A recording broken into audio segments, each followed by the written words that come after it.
रायबरेली में राहुल गांधी का खिताब देखने को मिला। कारकुनान और लोगों का शुक्रिया अदा करते नजर आए। इस बार मुल्क में इत्तेहाद देखने को मिला है। शाह जी मुल्क के आइन को खत्म करने की कोशिश में है। आइन की हिफाजत में मुल्क एक साथ खड़ा हो गया। पीएम खुलकर नफरत की सियासत कर रहे हैं। राहुल गांधी आज रायबरेली पहुंचे। आपको बता दें कि रायबरेली से बड़ी जीत राहुल गांधी ने हासिल की है और रायबरेली के अवाम का शुक्रिया अदा करने के लिए पहुंचे कि रवायती सीट हमेशा से कांग्रेस के लिए रही है और इस बार राहुल गांधी इस सीट से मैदान में थे। सोनिया गांधी ने अपनी सीट राहुल गांधी को सौंपी थी और अवाम के बीच एक जज्बाती रिश्ता कायम करने की कोशिश की गई थी कि अब सोनिया गांधी अपनी विरासत अपने बेटे को सौंप रही हैं और रायबरेली के अवाम उस पर भी अपना यकीन जताए। और राहुल गांधी ने यहां से बड़े मार्जिन से जीत हासिल की है और अब रायबरेली के अवाम को खिताब करने के लिए पहुंचे, शुक्रिया अदा करने के लिए पहुंचे। कारकुनान और लोगों का उन्होंने शुक्रिया अदा किया और एक बार फिर से मरकजी हुकूमत पर निशाना साधा है।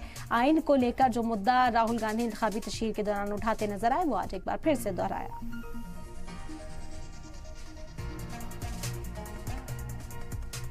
मैं आपको दिल से धन्यवाद करता हूं कि आपने इतनी मेहनत की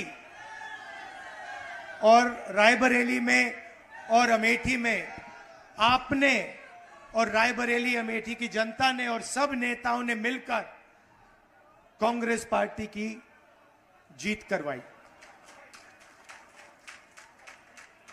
इस बार जैसे प्रियंका ने कहा, कांग्रेस पार्टी रायबरेली में, अमेठी में, उत्तर प्रदेश में, बाकी हिंदुस्तान में एक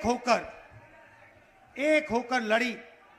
और मैं समाजवादी पार्टी को कहना चाहता हूं कि इस चुनाव में उत्तर प्रदेश में आपका हर एक कार्यकर्ता कांग्रेस पार्टी के कार्यकर्ता से मिलकर एक साथ लड़ा।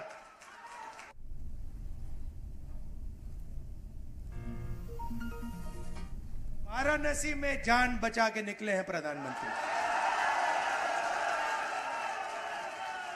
और मैं आपको कहता हूं और बहन से कह रहा हूं, अगर ये लड़ जाती वाराणसी में, अगर ये लड़ गई होती तो आज हिंदुस्तान के प्रधानमंत्री 2-3 लाख वोटों से वाराणसी का चुनाव हार जाते। मैं ये बात अहंकार से नहीं कह रहा हूं, मैं ये इसलिए कह रहा हूं क्योंकि हिंदुस्तान के प्रधानमंत्री को हिंदुस्तान की जनता ने मैसेज दिया है, ये आपकी जो राजनीति है हमें अच्छी नहीं लगी, हम इसके खिलाफ हैं, हम नफरत के खिलाफ हैं, हम हिंसा के खिलाफ हैं, हम मोहब्बत का देश चाहते हैं, हम प्रगति चाहते हैं, हम बेरोजगारी के खिलाफ हैं। आपने 10 साल इस देश में बेरोजगारी फैलाई, नफरत फैलाई, हिंसा फैलाई और हिंदुस्तान की जनता ने हिंदुस्तान के प्रधानमंत्री को तमिलनाडु, उत्तर प्रदेश, हर जगह, मणिपुर, राजस्थान, कर्नाटक, तेलंगाना एक हो गए।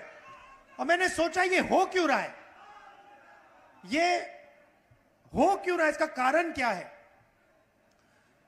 इसके 2-3 कारण हैं। सबसे पहला कारण, जो देश की आत्मा को समझ आ गया